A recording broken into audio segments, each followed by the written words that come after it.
The silence was the first thing Luke Harding truly savored about retirement. Not the absence of noise. The birdsong filtering through the Carolina pines, the distant hum of lawnmowers, the occasional laughter of kids down the street were all welcome sounds. It was the absence of pressure, the relentless, deep-sea compression of responsibility and vigilance that had defined his 20 years as a master diver in the U.S. Navy. Submerged arc welding on carrier hulls, precarious salvage operations in murky depths, the constant thrum of shipboard life. It was a world away from the manicured lawns and quiet streets of Maple Creek.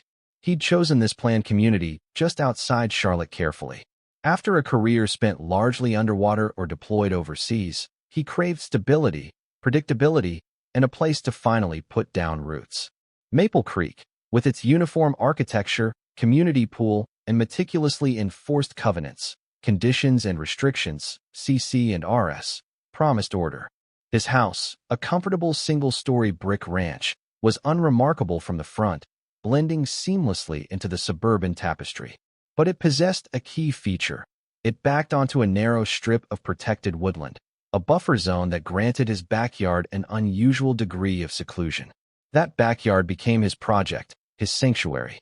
He ripped out the struggling Bermuda grass, laid elegant travertine pavers, built a shaded pergola draped in jasmine, and, the crowning achievement, installed a 15-meter lap pool. Sleek, modern, minimalist, it was perfect for maintaining fitness without punishing his aging joints, and for simply floating, eyes closed, feeling the sun on his face instead of the cold embrace of the deep. Tall Leland cypress trees, planted strategically along the 6-foot privacy fence, promised complete visual seclusion once they matured. For Luke, whose life had often involved squeezing through tight hatches and sharing cramped quarters, this private space felt like an infinite luxury. He understood the necessity of the homeowners association. In theory, it protected property values and ensured a certain standard of living. He paid his quarterly dues promptly, kept his recycling bin hidden except on collection day, and even downloaded the approved paint palette before choosing a color for his shutters, Forest Glen Green, a safe, uncontroversial choice. He was prepared to be a model resident. He hadn't, however, fully prepared himself for Mrs. Carolyn Fletcher. Carolyn Fletcher was less a person, more a neighborhood institution, like the slightly tilted welcome sign or the perpetually malfunctioning fountain at the subdivision entrance. She was the president of the Maple Creek HOA, a position she seemed to regard not as a service, but as a fiefdom. Middle-aged, with sharp features, impeccably coiffed helmet hair that defied humidity, and an aura of perpetual dissatisfaction, Carolyn radiated authority, or rather, the desire for authority. Widowed several years prior, she'd seemingly transferred all her marital devotion, and perhaps her frustrations, onto the HOA rulebook and her miniature white poodle, Princess Fluffy But 3. Princess, usually nestled possessively in Carolyn's arms or trotting ahead on a rhinestone-studded leash, served as both accessory and early warning system. Her high-pitched yapping often preceded Carolyn's physical appearance, giving residents precious seconds to snatch an offending garden gnome or kick a stray dog toy out of sight. Carolyn's neighborhood watch walks were legendary, less about preventing crime and more about enforcing her interpretation of the CC and RS with the zeal of a prosecutor. Everyone had a Carolyn story. The time she measured Mrs. Gable's prize-winning rose bushes because they might have exceeded the height limit for front yard shrubbery. The passive-aggressive notes left about the precise angle required for parking in one's own driveway. The infamous mailbox alignment initiative of 23. Luke's first direct encounter was trivial, yet illuminating. He decided to repaint his front door, opting for a deep, rich blue that reminded him of his dress uniform. He'd meticulously checked the HOA architectural guidelines beforehand. Appendix C, subsection 4B clearly listed Patriot Blue as an approved accent color. 3 days after finishing the job, as he was trimming his hedges, Carolyn materialized at his walkway, Princess yapping dutifully from the crook of her arm. "Mr. Harding," she began, her voice carrying a distinct note of disapproval that cut through the morning air. "A word, if you please." Luke straightened up, wiping sweat from his brow. "Mrs. Fletcher, good morning." "I notice," she said, gesturing towards his newly painted door with a sharp nod. "You've chosen a rather Vibrant color for your entryway. Is that navy blue? The way she said navy suggested it was akin to painting it fluorescent orange. It's Patriot blue, Mrs. Fletcher. Luke replied evenly, holding her gaze. It's listed as an approved color in the HOA guidelines. He knew his rights. His Navy training had instilled a deep respect for rules, but also for knowing them thoroughly. Carolyn's eyes narrowed slightly. She shifted Princess to her other arm. Are you quite certain? It appears much darker than the swatch in the official binder. And frankly, it disrupts the visual harmony we strive for on Azalea Trace. I'm positive, Luke said, refusing to be ruffled. Appendix C, subsection 4B. I double-checked before purchasing the paint. Carolyn pursed her lips. She clearly hadn't anticipated him quoting chapter and verse. There was a tense pause. Princess let out another interrogative yap. Well, Carolyn finally conceded, though her tone lacked any actual concession. See that it's maintained. We wouldn't want any chipping or fading detracting from the neighborhood's appearance. She turned abruptly and marched off, the click-click-click of Princess's claws on the sidewalk fading away. Luke watched her go, a small sigh escaping him. It was a tiny battle won, but it signaled the nature of the landscape. Compliance wasn't enough for Carolyn. What she demanded was deference. And Luke Harding, while respectful of rules, wasn't built for deference to arbitrary authority figures driven by personal whim. The pool was Luke's solace, but maintaining its traditional chlorine balance became an unwelcome chore. The chemical smell clung to his skin, irritated his eyes, and the constant testing and adjusting felt like being back on duty, monitoring ship systems. He researched alternatives, and the idea of a saltwater system immediately appealed. Gentler, more natural-feeling water, simplified maintenance. It seemed ideal. He hired a reputable local company for the conversion. The process involved installing a salt chlorine generator, a device that used a small electrical charge to convert dissolved salt, sodium chloride, into chlorine, hypochlorous acid, effectively sanitizing the pool without the harshness of directly added liquid or powdered chlorine. The concentration of salt was low, roughly equivalent to human tears, far less than seawater. The equipment was compact, housed discreetly within his existing pump shed, invisible from outside his property. The difference was immediate. The water felt silky smooth, the air clear of chemical fumes. Luke spent hours swimming laps or simply floating, enjoying his backyard oasis more than ever. He mentioned the conversion casually to his next-door neighbor, Tom, a laid-back software engineer who mostly kept to himself, but he saw no need to broadcast it. His pool was clean, safe, and complied with all health codes. The HOA handbook, which he consulted again, meticulously detailed fence heights, deck materials, noise ordinances related to pool parties, and safety cover requirements, but remained silent on the specific method of water sanitation. He was confident he was in the clear. He had, once again, underestimated Carolyn Fletcher's dedication to unsolicited oversight. Perhaps it was Tom who let it slip, or maybe it was the pool maintenance guy making his rounds, or perhaps Carolyn simply possessed a supernatural sensitivity to any deviation from her perceived norm. Whatever the source, about a month after the conversion, the inevitable confrontation occurred. It was a sweltering Saturday afternoon. Luke was doing some light gardening near the fence line when Carolyn's voice sliced through the humid air. Mr. Harding. A moment. He looked up to see her peering over the top rail of his privacy fence, her expression grim. Princess, clutched tightly, surveyed the scene with beady-eyed suspicion. Mrs. Fletcher, Luke acknowledged, walking closer. I was speaking with Martha Gable down the street, Carolyn began, naming one of the neighborhood's older, gentler residents, and she happened to mention you'd installed some sort of ocean system in your pool. Luke suppressed a smile at the description. It's a saltwater chlorination system, Mrs. Fletcher. Very common, very effective. Common where, Mr. Harding? Not in Maple Creek. Her voice sharpened. The established, approved methodology involves traditional chlorination. There's a certain chemical signature we expect. A lack of that familiar scent raises concerns about proper sanitation. Are you absolutely certain it's safe? Perfectly safe, Luke assured her calmly. It generates its own chlorine from salt, just enough to keep the water pure. It meets all health department standards. It's actually considered gentler and safer by many pool experts. Carolyn waved a dismissive hand. Experts outside Maple Creek are irrelevant. What's relevant is community standard and uniformity. This deviation, it's problematic. Saltwater can be highly corrosive. What guarantees do we have that your equipment won't fail, leaching brine into the groundwater, or that corrosive vapors won't damage neighboring properties? Luke recognized the tactic. FUD, fear, uncertainty, and doubt. Mrs. Fletcher, the salt levels are very low, comparable to eye drops. The system is self-contained. There's no risk of brine leaching or corrosive vapors affecting anyone. The HOA rules don't specify chlorination methods, only that pools must be clean and safe. The spirit of the rules, Mr. Harding, she insisted, her knuckles white where she gripped the fence, implies adherence to established practices. This requires formal review. I expect you to drain this saline experiment and restore proper chemical balancing immediately, for the good of the community. Princess punctuated the demand with a shrill yap.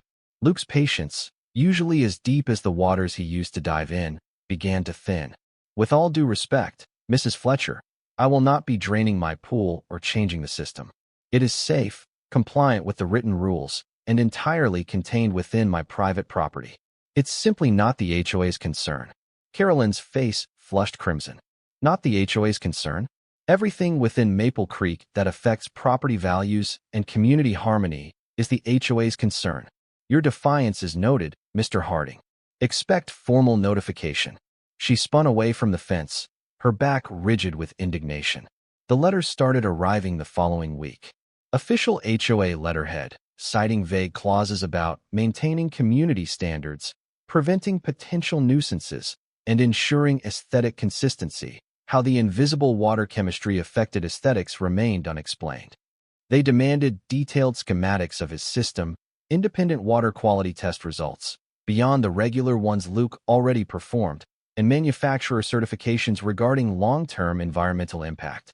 Luke responded meticulously to each letter, providing the requested information, most of which he'd already stated verbally, politely reiterating that the CC and RS did not prohibit saltwater systems, and emphasizing the system's safety and compliance. He copied his replies to the entire HOA board email list, ensuring transparency. Carolyn then took her campaign public at the next quarterly HOA meeting, held in the slightly too small community clubhouse. Luke attended, anticipating trouble. Carolyn, presiding from a folding table at the front, launched into a diatribe about unapproved modifications and potential hazards, clearly targeting Luke's pool without initially naming him. We have instances, she declared, scanning the room, of residents undertaking significant alterations to core property features without proper consultation, potentially impacting all of us through unforeseen environmental consequences or damage to shared infrastructure. Mark Jenkins, the young IT professional on the board, raised his hand. Carolyn, could you be more specific? What alterations are we talking about? And which specific rule is being violated? Carolyn shot him an annoyed look. I'm referring to non-standard pool systems, Mark. Like those using corrosive saline solutions. It's a matter of precedent and maintaining the character of Maple Creek. But is there a rule against saltwater pools? Mark persisted. I've read the CC and RS, and I don't see one. It's implied. Carolyn snapped. Standard practice dictates traditional chlorination. An older resident near the back spoke up. My daughter in California has a saltwater pool. Seems fine. Less smell, she says. Carolyn ignored him. This board needs to empower the Architectural Review Committee to investigate and mandate corrective action on all non-conforming systems. Luke finally spoke, his voice calm but carrying easily in the room. Mrs. Fletcher, since it seems my pool is the subject here, let me reiterate. The system is safe, environmentally sound, and does not violate any written HOA regulation. I've provided documentation confirming this to the board. Suggesting it's hazardous or non-conforming without evidence is inappropriate. The room was quiet. Several residents looked uncomfortable, caught between Carolyn's aggressive certainty and Luke's calm presentation of facts. The board members exchanged uneasy glances. Ultimately, no motion was made, no action taken, but Carolyn's glare promised retaliation. The feeling of being watched intensified. Luke noticed Carolyn walking Princess along the wooded buffer zone behind his house more frequently, sometimes stopping near his fence line, ostensibly to admire the trees. He saw her once talking intently to Mrs. Gable over their shared fence, gesturing vaguely towards his backyard. Mrs. Gable looked distressed. Luke decided it was time for proactive defense. He recalled Navy protocols for securing sensitive areas. Privacy was one thing. Intrusion was another. He purchased 3 high-resolution, weatherproof security cameras with night vision and motion detection. He installed them discreetly under the eaves of his house, positioning them to cover his entire backyard, the pool equipment area, the gate, and crucially, the fence line bordering the woods and Carolyn's usual walking path. He configured the system to send alerts to his phone and store encrypted footage in the cloud. It felt excessive for suburbia, but Carolyn Fletcher was proving to be an unusually persistent adversary. He also made a point of speaking with Mrs. Gable a few days later, finding her tending her beloved and regulation height roses. "Martha, is everything all right? I saw Carolyn talking with you near my fence the other day." Mrs. Gable sighed, wiping her brow with a gloved hand. "Oh, Luke, that woman." She was asking, insinuating questions about your pool. If I'd noticed strange smells or dead birds nearby, trying to get me to say something against you. And she gave me another warning about Bartholomew. She gestured towards a cheerful ceramic garden gnome perched near her bird bath. "Says his hat is non-compliant crimson." Her shoulders slumped. "I've lived here 20 years. It's getting harder and harder to feel at peace." Luke felt a surge of sympathy for the gentle widow and a hardening resolve against Carolyn. Her campaign wasn't just about rules. It was about control and intimidation. "Don't let her bully you, Martha," he said gently. "Bartholomew looks fine, and my pool is perfectly safe." But Carolyn Fletcher wasn't one to be deterred by facts, rules, or neighborly decency. Her silence over the next few weeks wasn't acceptance, it was calculation. She was planning her next move, a direct assault on the source of her frustration. The attack came on a Tuesday night. Luke had driven into Charlotte for dinner with a former Navy colleague, swapping old sea stories over beers. He returned to Maple Creek around 10 p.m. As he pulled into his driveway, he noticed a faint, unpleasant chemical odor in the air, sharp and unfamiliar.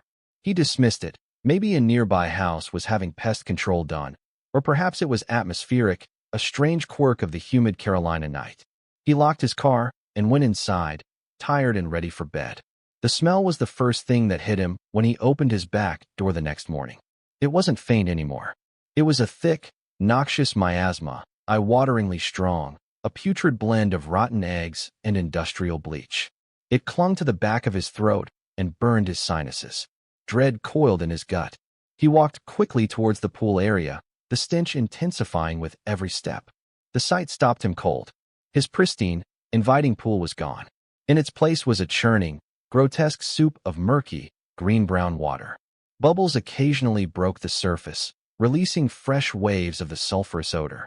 Dead leaves, grass clippings, and several unfortunate frogs floated lifelessly in the chemical brew. The beautiful travertine pavers near the edge were stained dark in patches. Then he saw the source.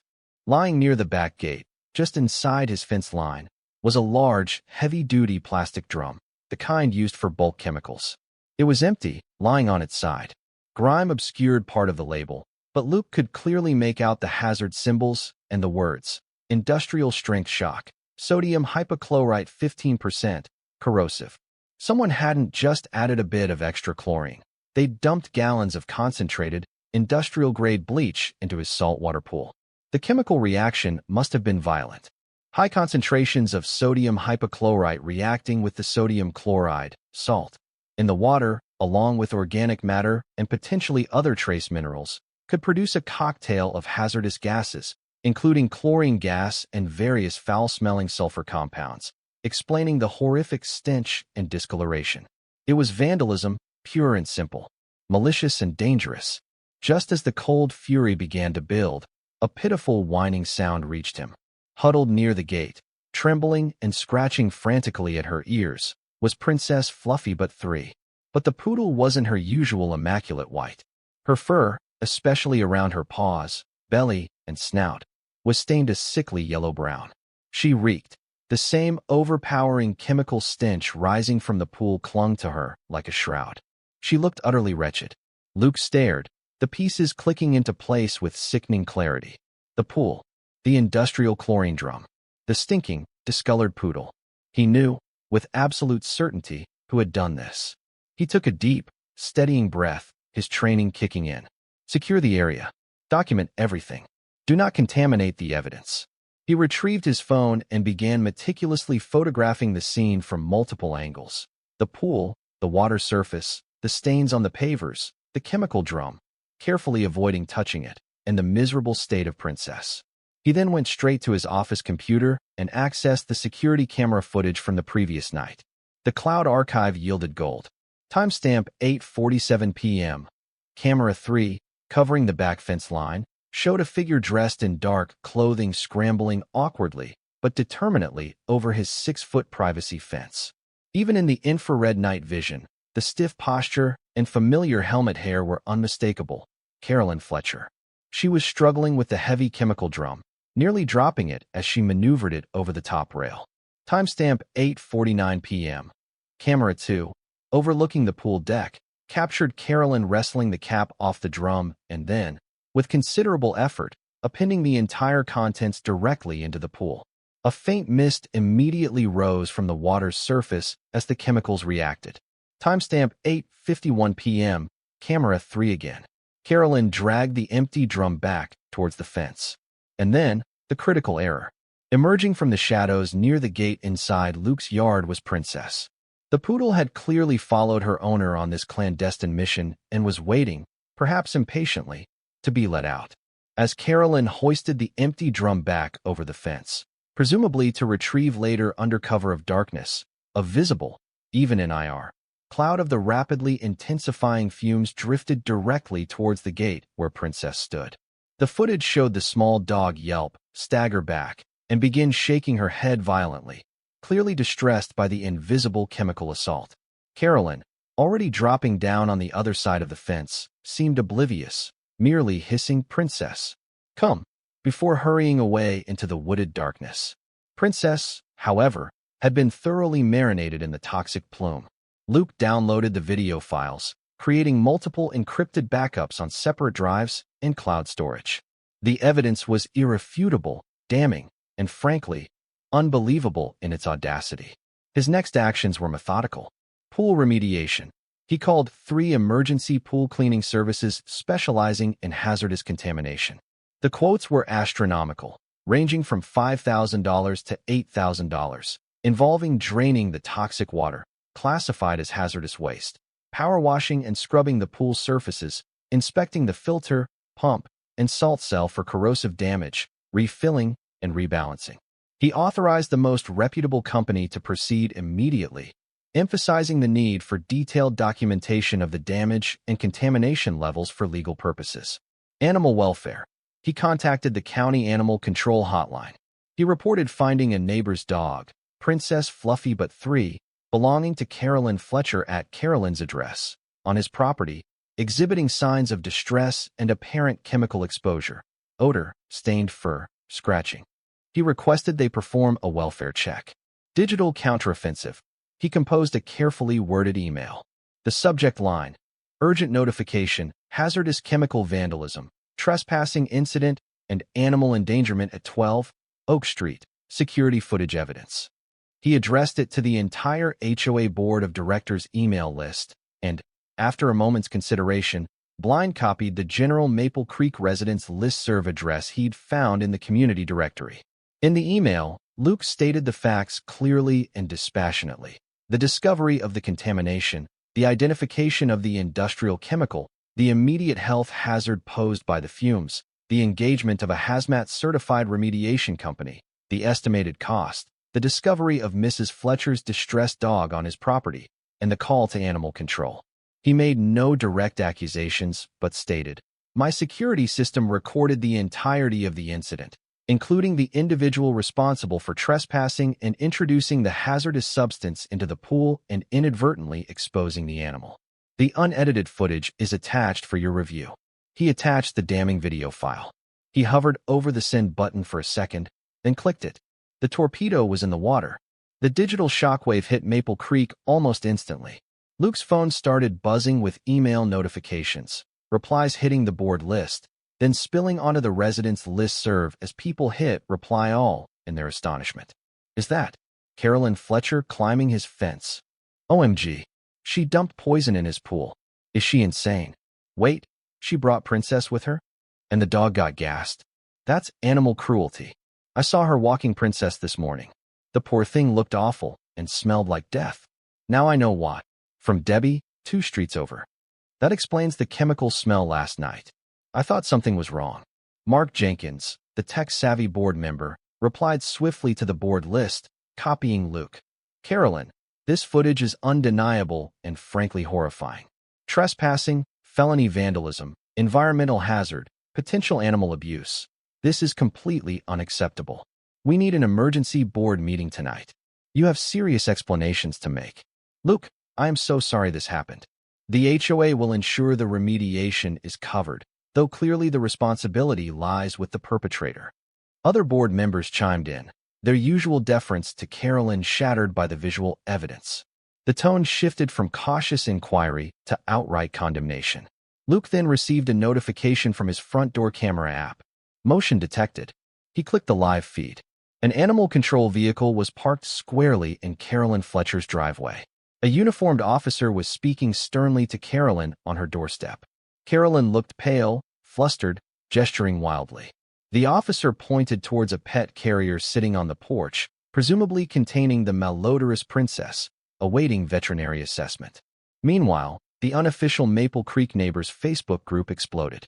The video, inevitably leaked from the email chain, went viral within the community.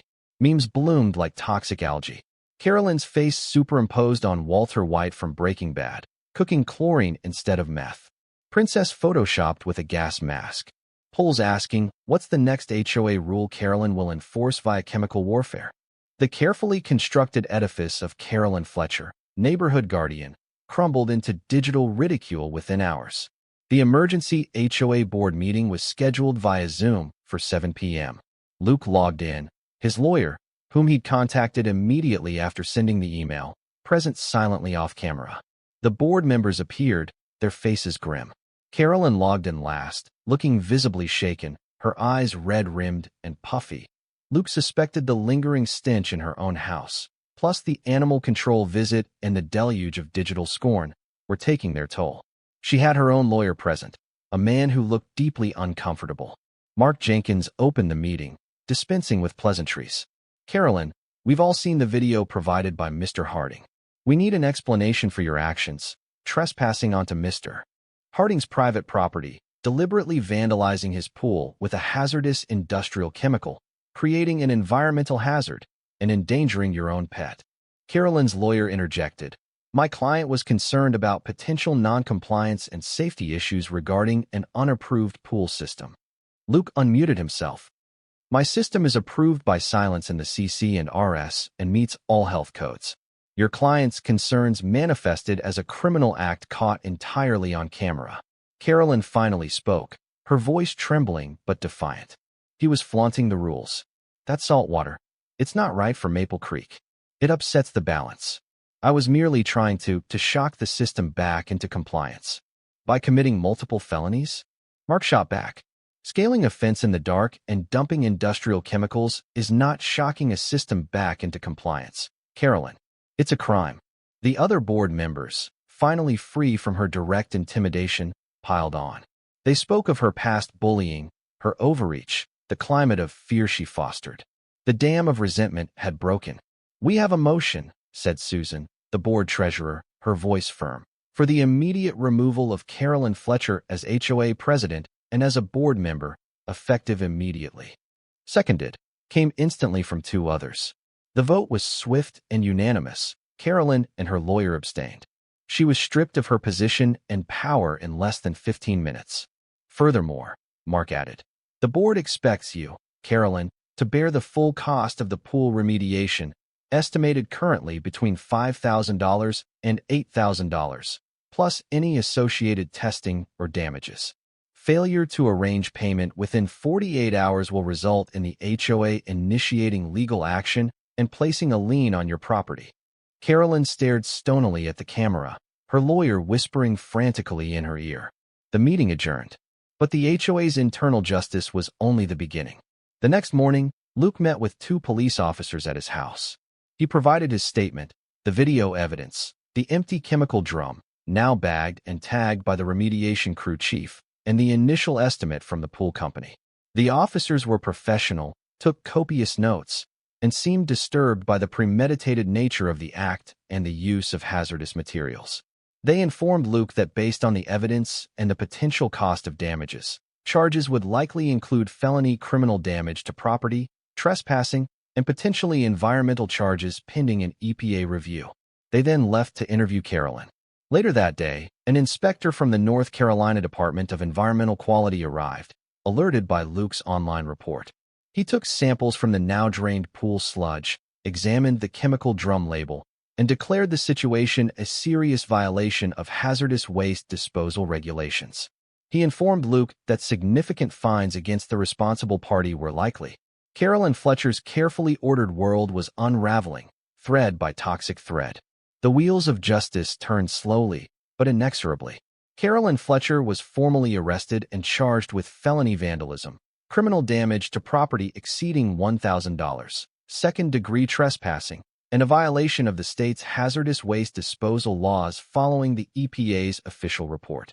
The local news picked up the story briefly. HOA president charged in bizarre pool chemical attack, causing further humiliation within the wider community. Carolyn, initially defiant, hired a more expensive defense attorney. Their strategy seemed to be portraying her as a misguided, overzealous community volunteer who simply made an error in judgment while trying to uphold standards.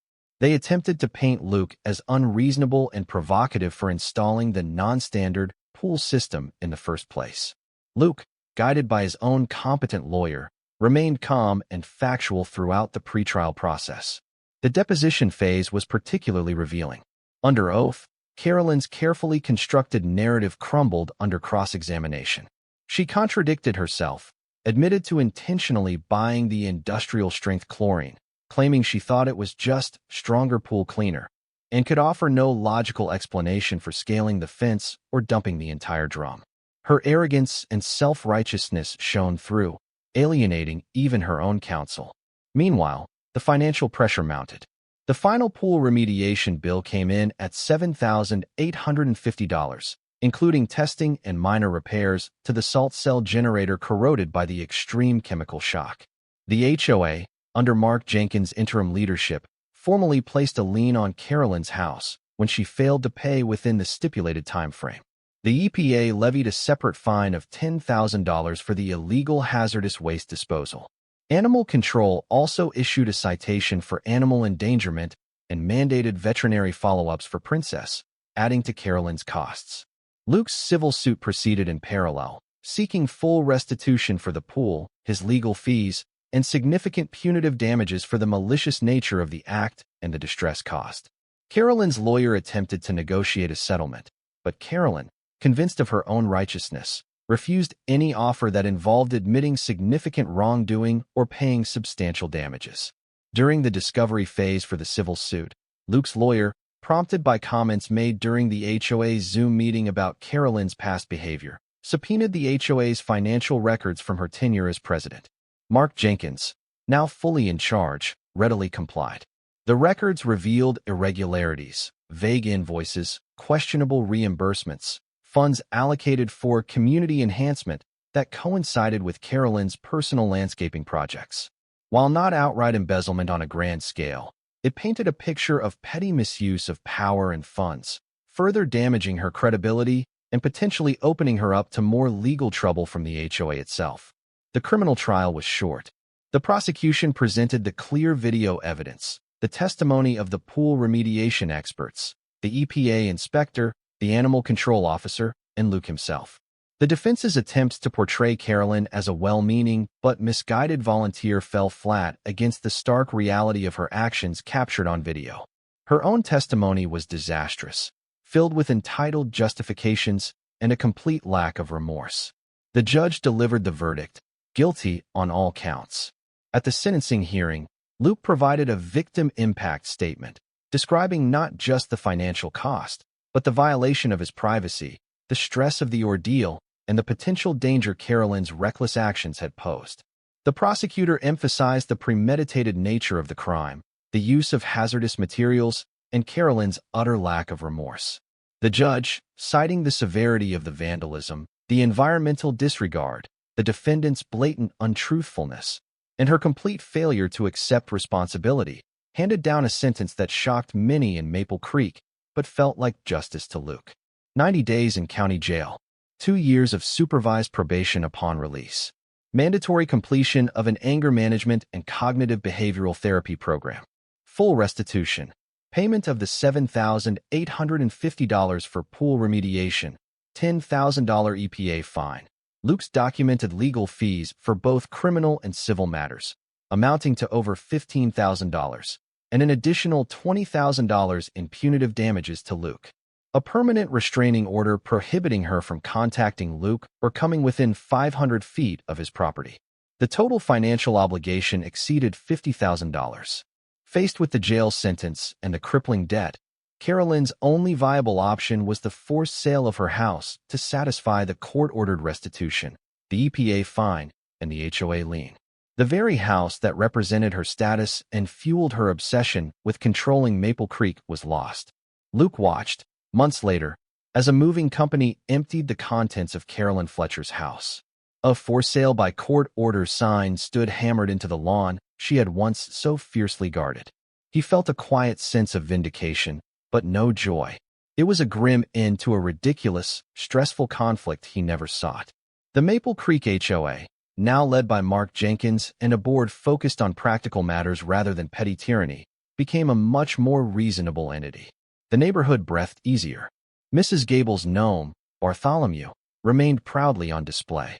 Luke's saltwater pool, meticulously restored, once again became his sanctuary, the water clear, the air clean, the silence behind his fence finally, truly peaceful. As for Princess Fluffy But 3, after completing her vet checks and recovering from her chemical ordeal, though some neighbors swore they could still catch a faint whiff of bleach on humid days, she was permain. NTLY rehomed with Carolyn's reluctant cousin in another city during the jail sentence and subsequent upheaval. Reports trickled back that Princess was slowly, grudgingly, learning to adapt to life as a regular dog, stripped of her rhinestone collar and her role as the tiny, yapping enforcer of Maple Creek's former reign of terror. The reign of HOA Karen was definitively over.